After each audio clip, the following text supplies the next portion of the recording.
Yebazibwe tubaniriza nnyo ku mbaga eno ey'ekitiibwa bakadde waffe taata George ne maama Beatrice nga bebaza olw'obulungi bwa Katonda.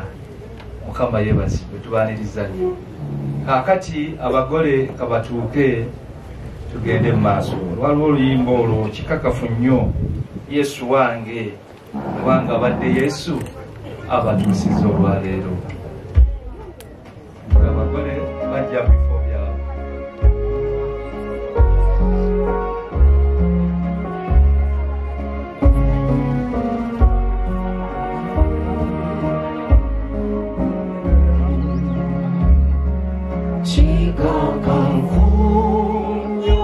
Tujja kubawa ku ngalo abasobola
Sono l'uyimba abagole nga bajja olwo.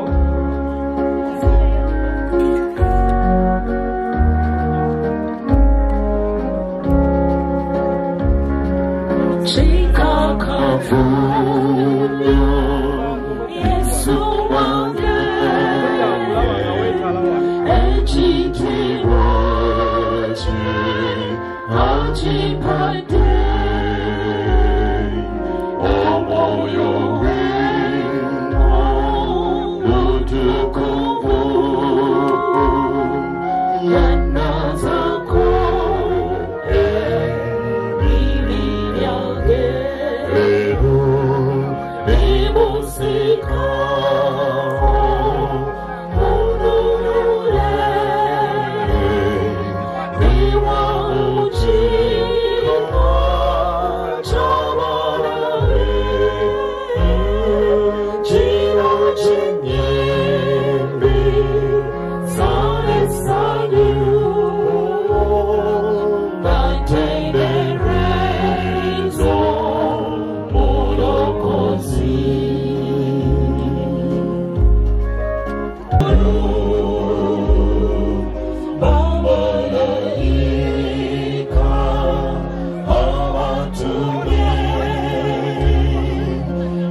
ngeriyo w'ensanvu ngeriyo atandika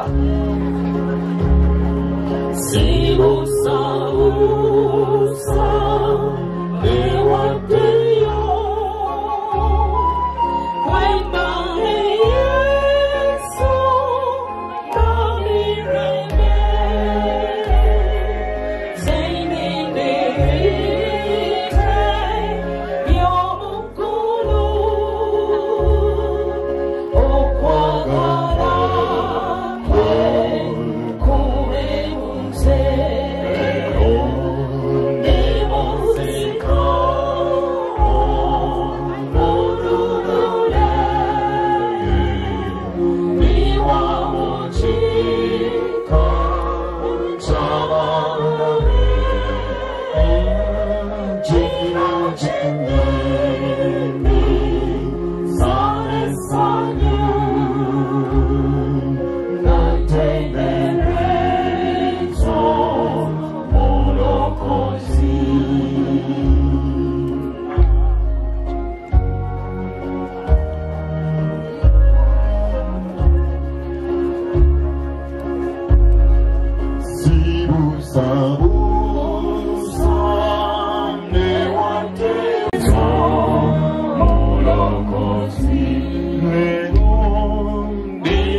kubirako mu ngalo Katonda engalo ngulu akaliko ababbi namwe muteeke mutuulire.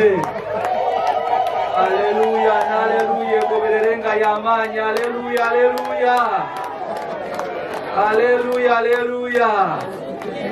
Mukama yebazibwe. Katusabe nga bwe tuli. Oli mukulu Mukama, oli wa kitiibwa, ojjudde ekisa n'okusaasira. Nakafu nabo abafunye ekirabo eky'obufumbo obutukuvu mwebale Katonda. Osaanidde kale byonna Mukama ebigenda okukolebwa kabikkirizibwe mu maaso go era bisiimibwe ggwe.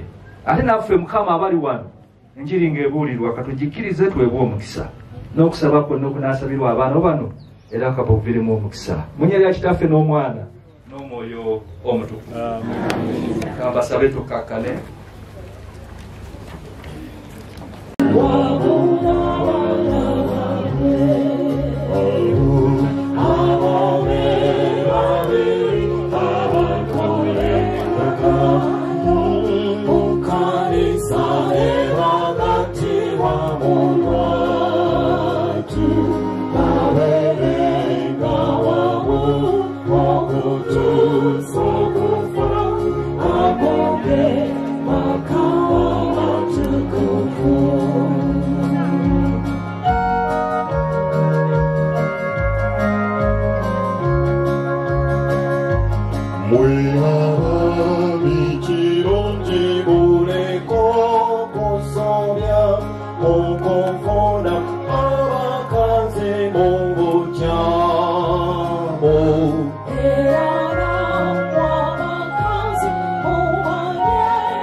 Kambasabe mutuule era nga tutudde tusabire abagole baffe bano abajaguza emyaka 7 nga bali wamu nga teri n'omu alese munne.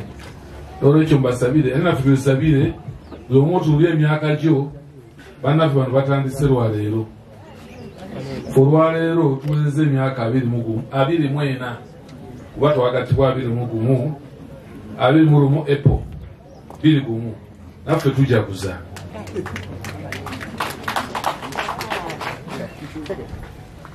Kakati katugende mu maaso tuli ku Papa olw'omusanvu. Reverend George Mukiibi oneeyongeranga okunywerera mu bufumbo buno obutokovu ne maama ono Beatrice Mukiibi nga bw'okoze mu myaka gino 7 egiise okubeera naye nga Katonda bwe yalagira mu kufumbirwano okutukuvu. Reverend George, maama ono Beatrice onooyongeranga okumwagalanga era onooyongeranga okumusanyusanga era onooyongeranga okumusangamu ekitiibwa era Reverend George onooyongeranga okumukuumanga nga mulwadde era nga mulamu. Reverend George onoolekanga abakazi bonna abalala era n'oyongera okubeera ne maama Beatrice ono yeeka ennaku zonna Katonda z'abawadde ze mulimalanga muli balamu embi. Baakolanga bwetyo.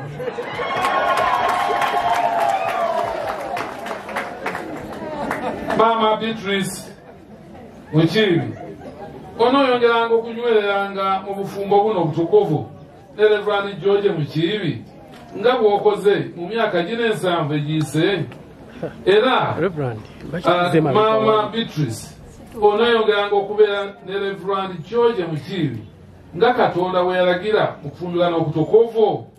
Maama Beatrice Reverend George ono onooyongeranga okumwagalanga era n'oyongeranga okumusangamu ekitiibwa era n'oyongeranga okumukuuma nga mulwadde era nga mulamu.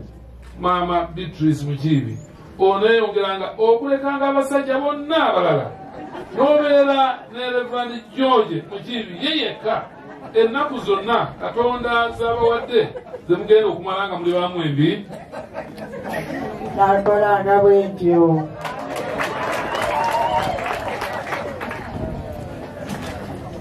Reverend George Mukiibi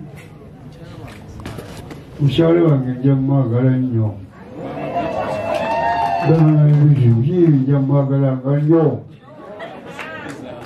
Ndoyina okusuubizanga mu 1995 yali 55 nga nkoze okuba mukazi wange n'okuziba okungi ennyo ebintu byonkoledde n'okubunga ze mu byonna zirabona nti olwaleero okukusuubiza mu maaso ga Katonda n'abantu bonna abakuŋŋaanye wano nja kweyongeranga okubeera naawe mu bubi ne mu bulungi, mu bugagga ne mu bwavu, mu bulwadde ne mu bulamu. Munnange maama Beatrice nja kwongera okukwagalanga, nja kwongera okukukuumanga okutuusa okuva ne tukwaganya nga Katonda bwe yalagira. Era kulagidde bweti. Engalo ezo zandisinzeeko awo.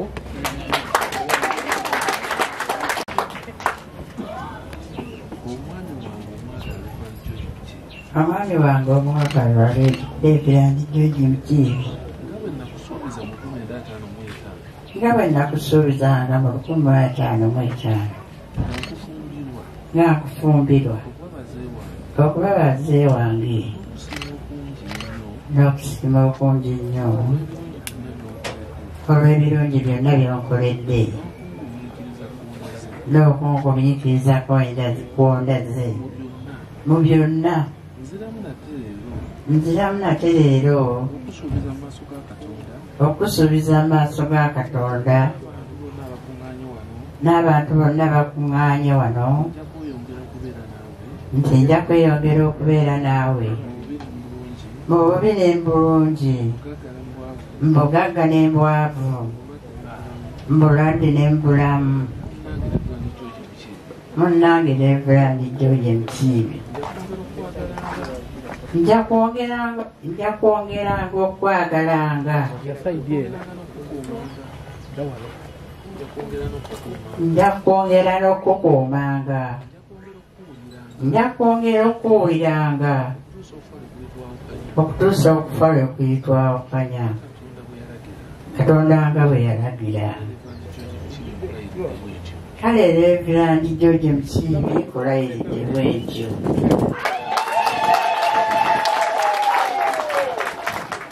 Katusabe ayi Katonda w'emirembe ekitaggwaawo, omutonzi era omukumi w'abantu bonna gwagaba ekisa kyonna eky'omwoyo olukolo olw'obulamu obutaggwaawo, tukusaba obawe omukisa gwo abaddu bo bano, omusajja ono Reverend George Mukiibi n'omukazi ono Maama Beatrice Mukiibi, betuwa omukisa mu linnya lyo nga Isaaka ne Rebeka babeera awamu bwe batyo nga beesigwa, era na bano beeyongerenga okutuukiriza nga bye balayidde, era babeere ennaku zonna mu kwagalana okutuukirivu n'emirembe bulijjo nga bakwata empisa ze walagira wa Yesu Kristo Mukama waffe.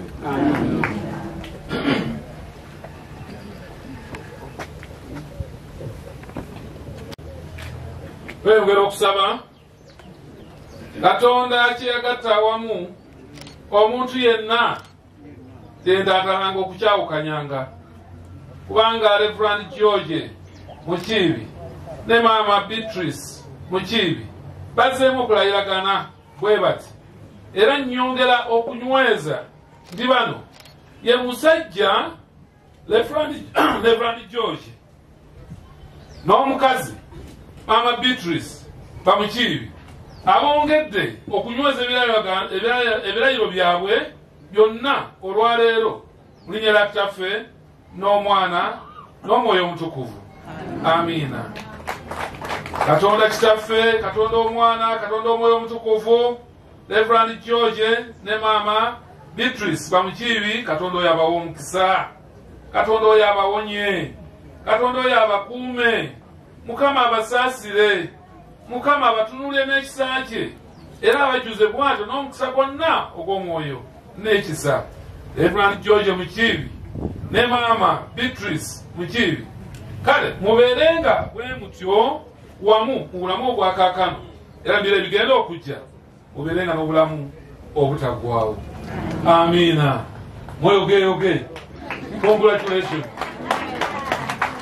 Yesu mulokozi wange lelo sewoweka Osai mokonda sisa webasokolokoze tukutendereza Yesu tukutendereza Yesu Yesu wana kwendeka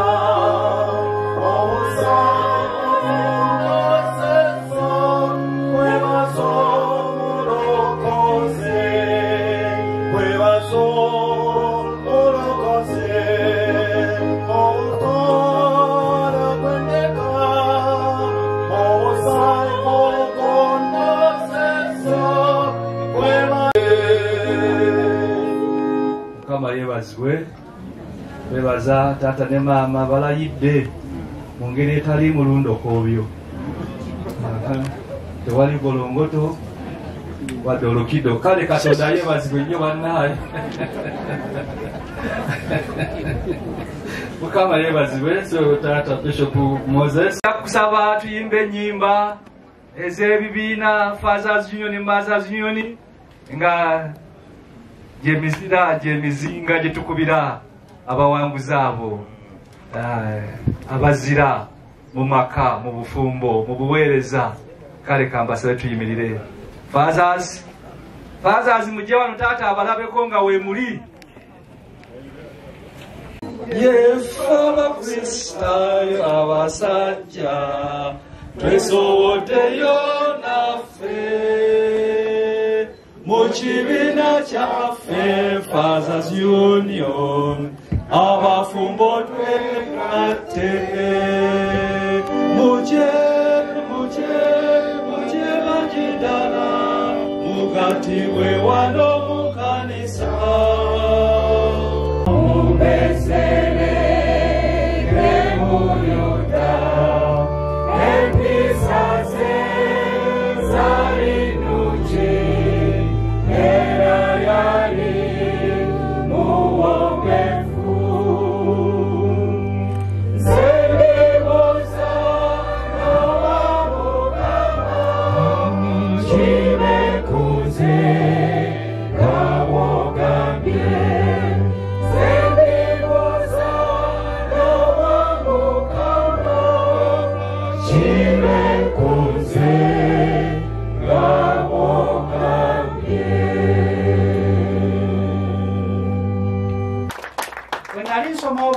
mwezi Nakanyonyi mu mwaka ogwa 2014 taata Reverend George Mukiibi wano nalikola practical zange nalikolera mu kanisa eno ya St. Paul awo kati taata Mukiibi ono nga mwali era nga atuyamba nga atulera nga atulagirira ebyokukola era oli yali akyalina amaanyi agatambulamu nga tukwata ku mukono twalina n'omusalaba mu kanisa eyo nzijukira ne tutambula buno n'akubuulira kola bwoti mwana wange naye nkukuutira wovanga olekangawo omukululo owulidde kale ero nampuliza bulungi taata tukwebaza nnyo ne maama mwebale nnyo mwebalire ddala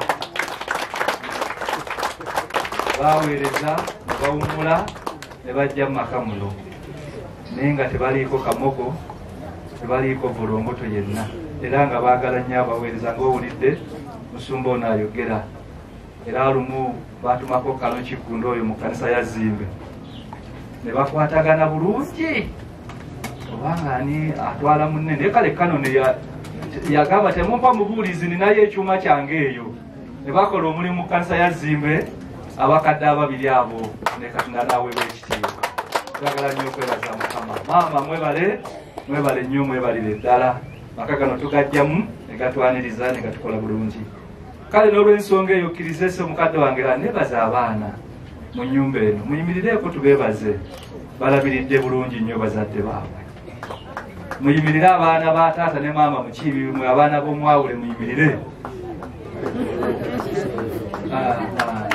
tusanyuse nnyo mwebale nnyo okulabirira bakadde bammwe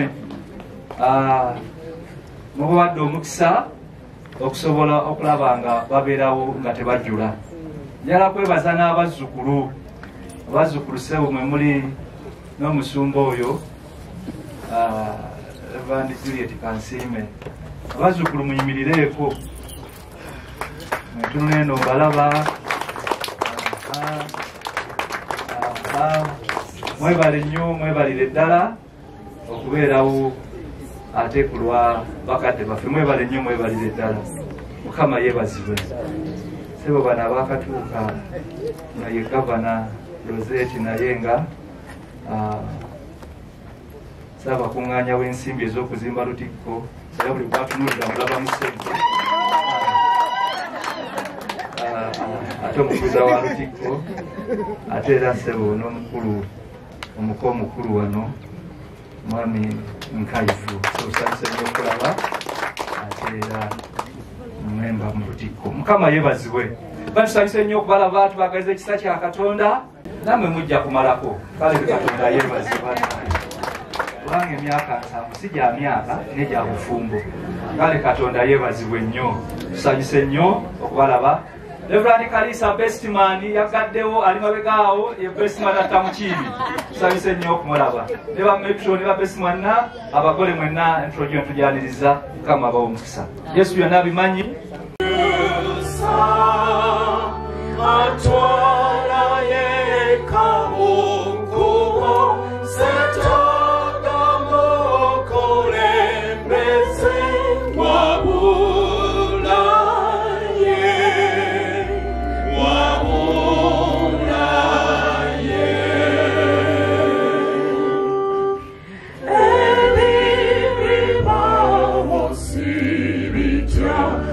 Atwala se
okwebaza Katonda n'olw'embaga enerese abalabirizi bano bonna n'abasumba ku lunaku luno olukulu nga twakamala Pasika. Ekkanisa zibaamu ebintu bingi naye olw'omukwano gwa bakadde waffe Reverend George ate era ne Mama Beatrice wetuli wano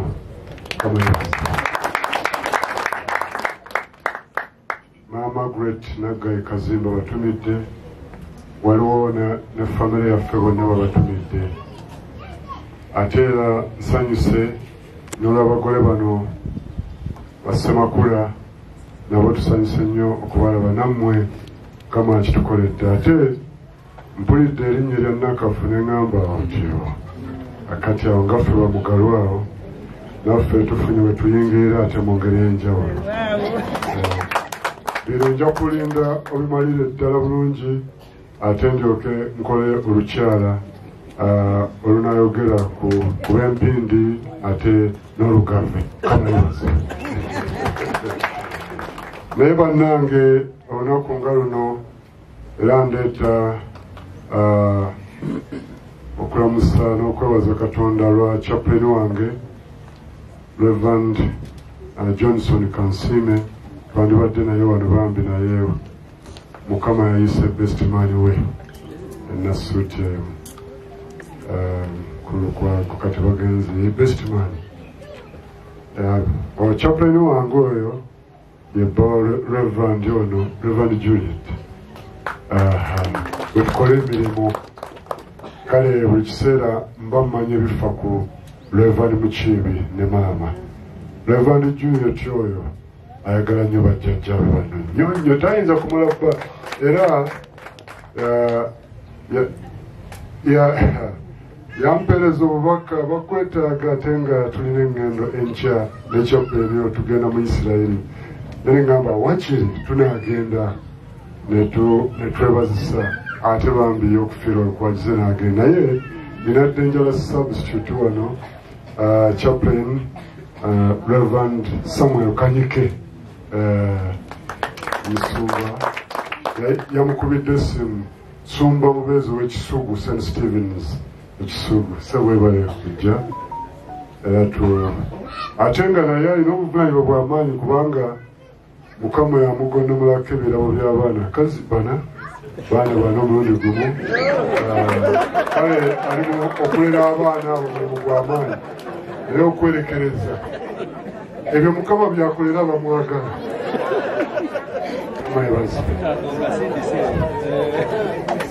Mukama yebazibwe n'olwekyo ono omugole Ssaabadiikoni ali wano Nkulukaggwa ojja kujja onakukwateko bukwasi kimala ekyo naye bannange okubeera ku mbaga ng'eno embaga eno tula okubeera ku mbaga ze bayita golden myaka 5 ne muba nenkaaga diamond naye okutuuka ku mbaga gye bayita platinum si kya bulijjo platinum ekikubireko mu ngalo Bukyanzaalibwa n'akabeera ku platinum 2 esoose twagibaddeko ku balaza eyise era twabadde mukono eno Ssaalongo Ntulume Nnaalongo Ntulume bakadde baffe ab'Ennamakwa era twabadde mu Lutikko mukono emyaka 7 egyo si gya buzaale bannaye temubuzaabuzibwa ne mugamba nti twabadde nga mwami Reverend Mukiibi awezezza emyaka 7 gino gya bufumbo mukikubireko mu ngalo ekya kubanga n'okuweza emyaka 7 egy'obulamu nakyo ekyo kennaku zino baga ng'awangadde naye bannange temwerabira tetuli ku 7 gya bukulu tuli ku 7 gya bufumbo ate nga butukuvu Mukama okuva mu mwaka 55 twali tetunazaalibwa abaali abazaale mu mwaka bano bakolera embaga nga wali muzaale yimirira 55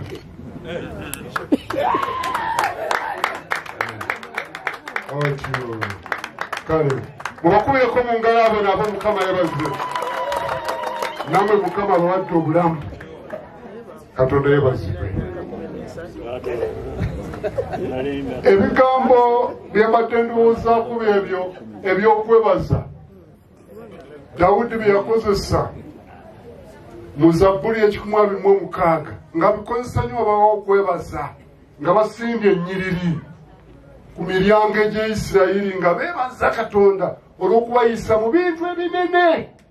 Dawudi kyava agamba bw'ati nti Mukama bwe yazza nate obusiru bwa Sayoni ne tufaanana ng'abo abaloota akamwa kaffe ne kalyoka kajjula enseko ne balyoka boogera mu mawanga nti Mukama atukoledde ebikulu kubira Katonda mu ngalo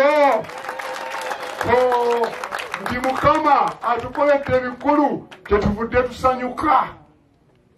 Badde siinaayo Zabbuli ndala naye 128 njagijuliza naye eno nkulu nnyo nti bannaye Mukama ng'atukoledde ebikulu n'akola ebikulu.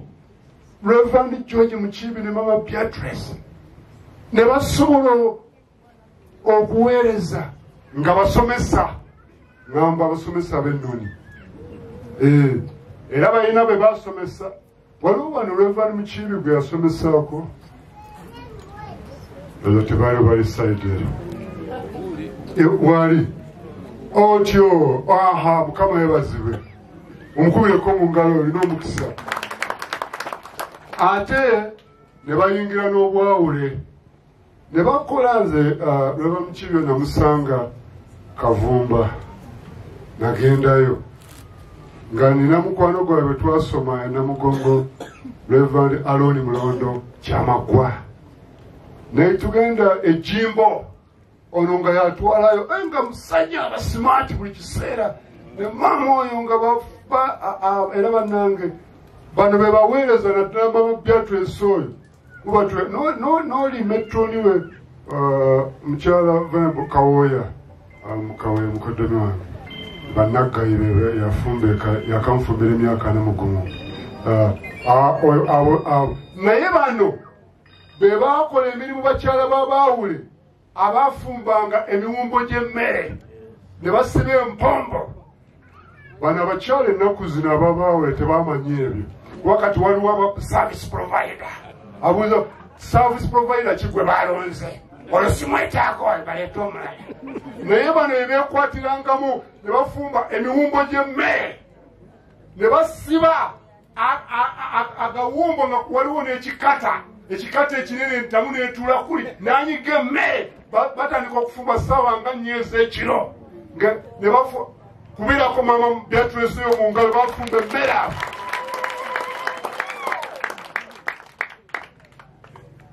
Abaana b'abaawule mubakubireko mu ngalo kuba abaana b'abaawule abo abaana b'abaawule abatudda abagenyi abakyala abagenyi babanga abagenyi abagenya ne bagamba muve ku buliri abagenyi basuleko bane bannange era nali wanenga ndi provost Mukono nakuŋŋaanya abaana b'abaawule ne banga ekizibu kye tulina batugambireko batugoba ku buliri bwaffe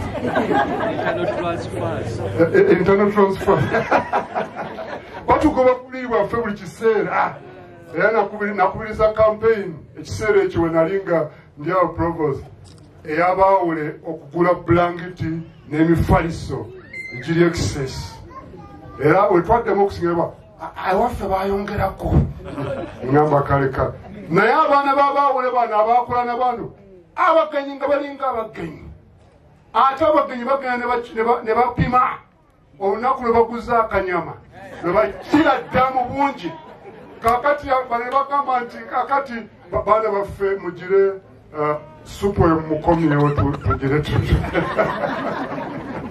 oluusi nga tamala n'olwekyo abaana b'abaawule bano mwebale nnyo mwebalire ddala okusobozesa bakadde bamukola emirimu egy'obwawule ne maama ne taata ne bawummula mubakubire mu ngalo ez'amaanyi.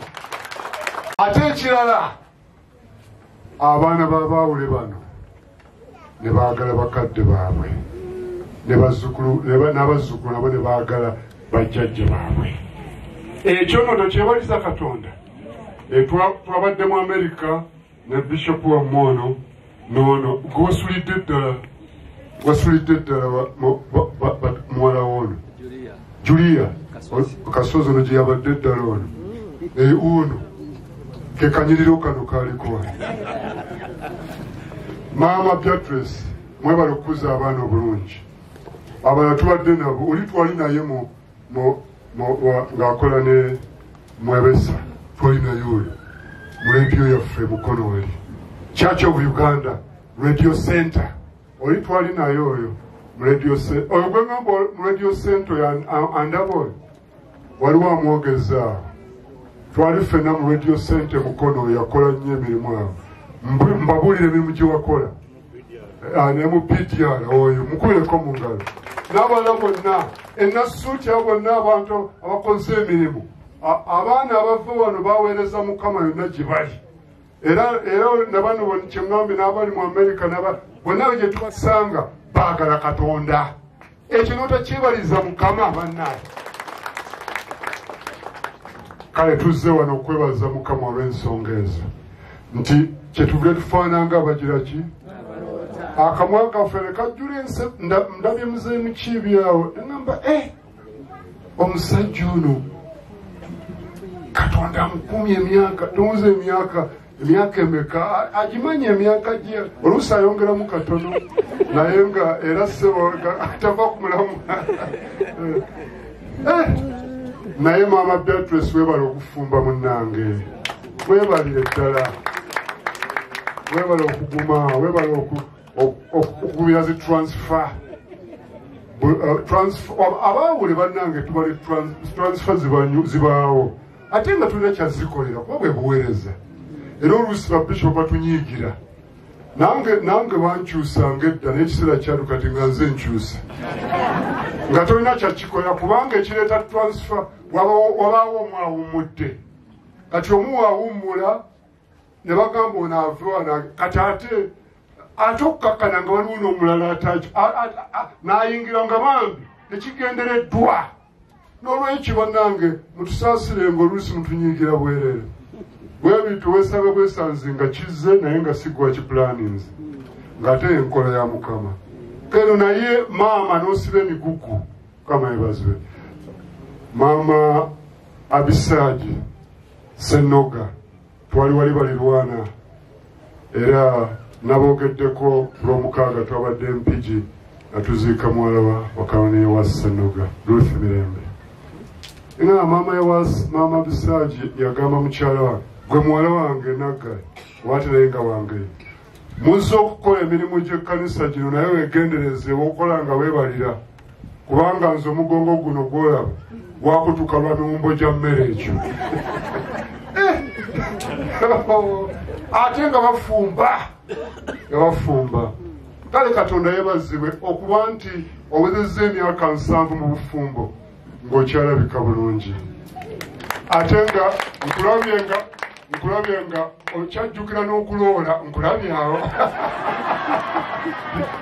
nti omugole pawuta aloolera paawe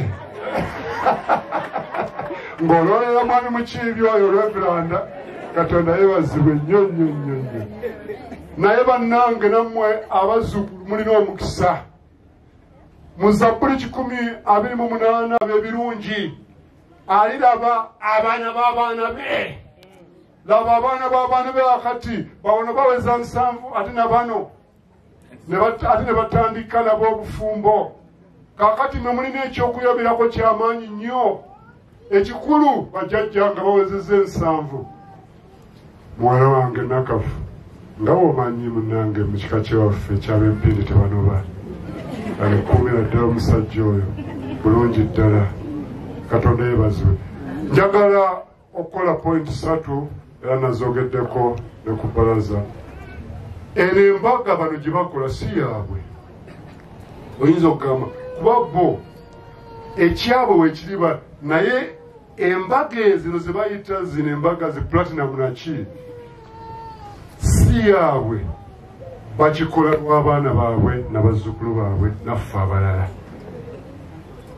tusobole okugamba nti abantu basobola okubeera mu bufumbo ebbanga eryo abadde ayinza okusagaasagana olyoka ogume. Ndowooza mukitegedde ekyo. Kaakati obufumbo buno bano okujja nti bakola embaga emyaka gino basomese nga bwe bali basomesa bazze kusomesa ffe nti bannange newankubadde wabaawo ebizibu naye omuntu asobola okuguma kuba kati bano emyaka 7 egyo era mubaddemu ebisoomooza naye bagigumidde. Ekirala bakikoze bano okubeera abajulirwa n'okwebaza Katonda abatuusiza ku kinene kino. Bajulirwa testimony nti newankubadde abantu bayinza okubaawo n'ebisomo naye weetulifa abajulirwa tugumye n'abalala basobole okugumira ku bo. Nkolerako yakulinaanye nti okiwulira ki Bishop Kazimba kyagamba abadde alowooza okugenda biveeko kubanga waliwo ab'ensanvu kati gwe atandika gamba bannange mbadde ndowooza ogwo naye mbivuddeko ate kaakati bazze buto kubanga kaakati omusajja ono taata waffe akubye ekirayiro n'agamba nti ate nja kukwagala buto. Temukiwulidde? Ne maama naye agambye nja kukwagala. Wano nno wensabira mmwe abantu abamu abalina oluyiikirizo oluyingirira amaka ga bannaabwe tebabayetaatala kuyingira kujja mu maka gaabwe.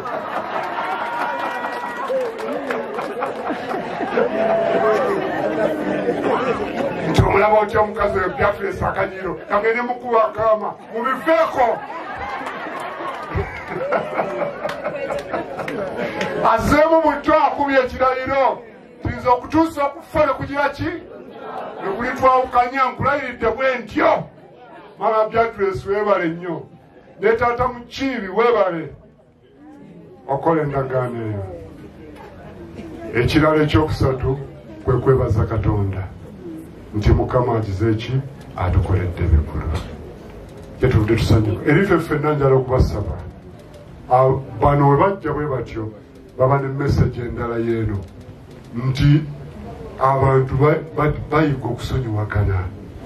Teri muntu atuukiridde naye abantu okuweza emyaka 7 bayiga okusonyiwagana. Naffe tuyiga okusonyiwagana.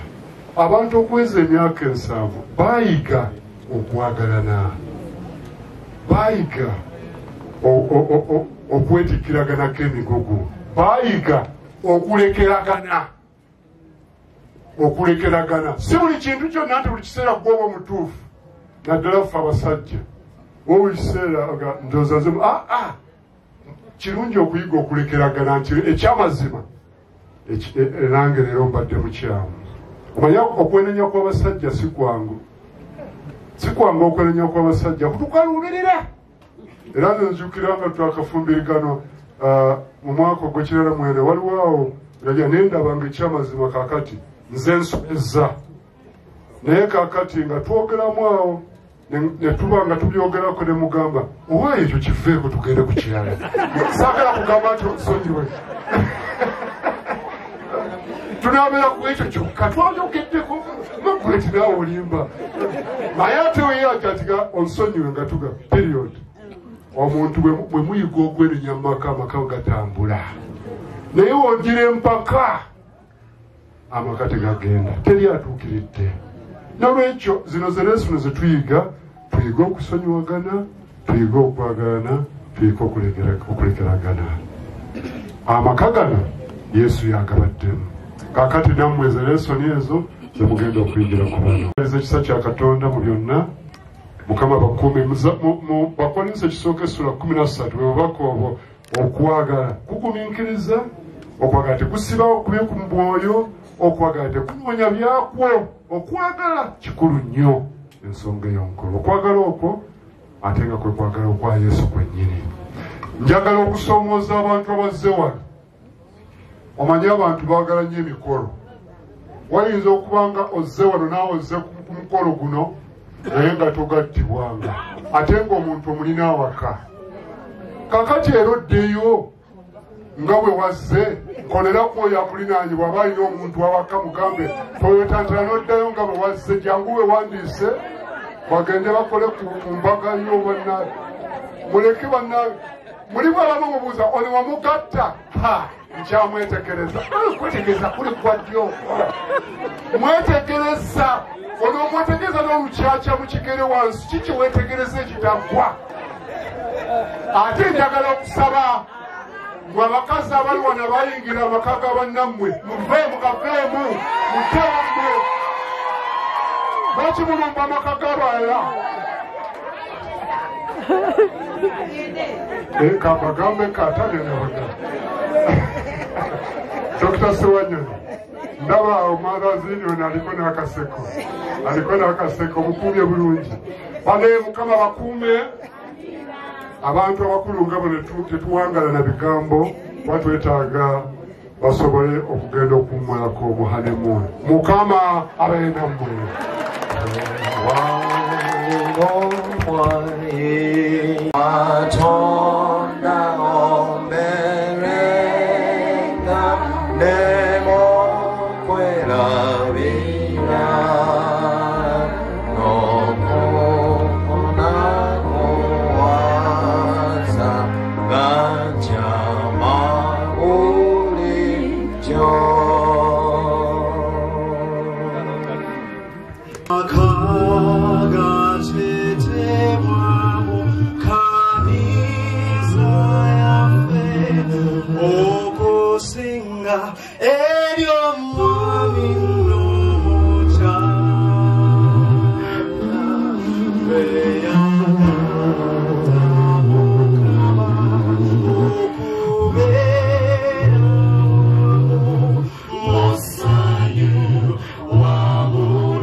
baba bakugulirira owaabo nga n'omunaku okutwakala ki atwebase Katonda tukweyanziza nnyo mukwano gwaffe Yesu kubanga oyogedde eri obulamu bwaffe webale Mukama kubanga otuyigiriza kubanga osoomozeza obulamu bwaffe kubanga otusoomozeza n'engeri zaffe zonna olw'ekyokulabirako kino ekituufu Mukama gwe wekka gwosobola okutukolera ebisukkuluma kumanya kwaffe n'okutegeera kwaffe ne tulaba nga abaloota kale Mukama oyongere okukola bwotyo tukwebaze nga tukutendereze nga bw'ogwanidde nnyo mu Kristo Yesu Mukama waffe.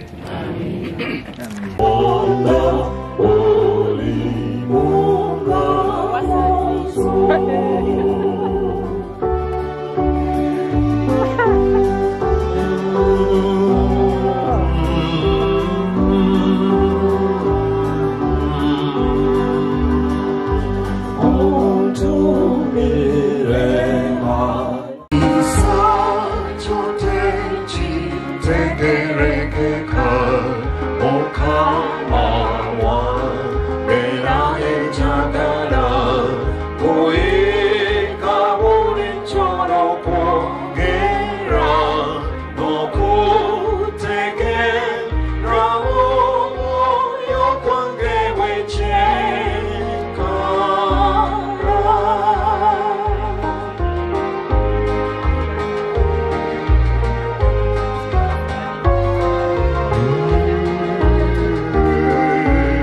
Munange George ne Bitrensi kama wao mukisaba kume kama bakizenga musana ku maso ge bakwatrikisa kama yongera kwa imsiza masago awene mirembe muni ya kafe no mwana no moyo mtukufu.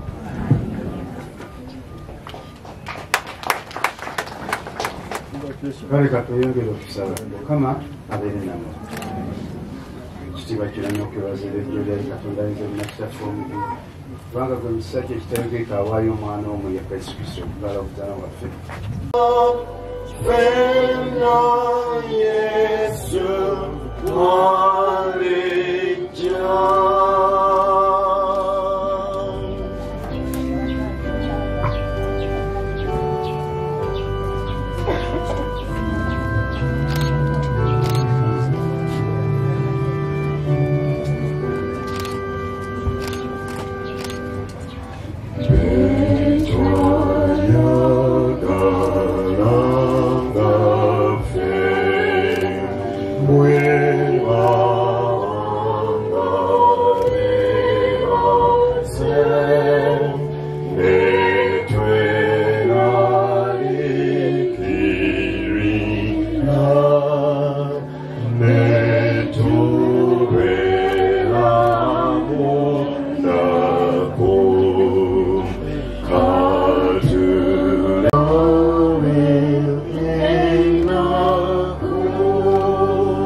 ekindese wano kusabira abagole bamukisa era wemala ogusaba nga saavisi awedde ebisigadde kunaaba kunyumyako n'abagole bano balina ebyokutubuulira ndaba wano lwevani mukiibi wano alina byayagala okwogera mulaba wano naye nsaba mwenna muyimirire mugoole emikono gyammwe eri abagole bano.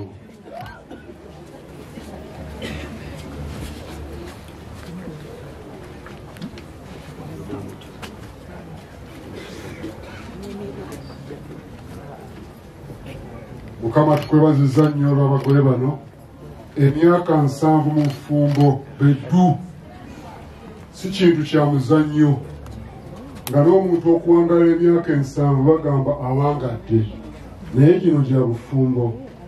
Tukwebaza olw'emikisa gy'obaweereddemu, tukwebaza olw'ebiro by'abaana by'obaweereddemu, olw'abazzukulu, tukwebaza n'olw'okubawonya ebizibu ebingi omwali n'entalo era ng'ono lwevali mu kiibi olwo waliwo ekiseera abaali abayeekera ebiseera ebyo lwe bajja naye yabasabira busabizi Saala ate n'ebirala byonna n'obimuwonya. Kale tusaba obawa omukisa ogutaliiko buyinike abaana n'abaana b'abaana babe bonna tubasabidde. Naye tukwebaza nnyo mu nnyumba muno okubaamu omuzzukulu ono Reverend Juliet Nabatanzi Kansiime ne mubanga mu maka g'omwawule muvuddemu omwawule mulimu amaka g'abaweereza ne mubulamu ne zooni liida naye kaakati mulimu ddala omwawule.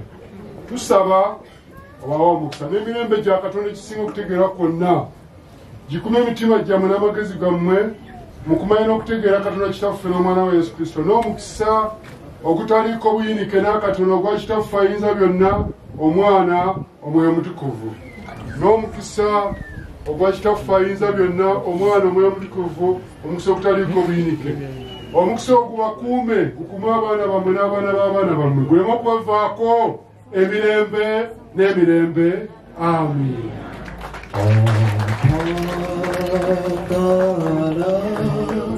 Oh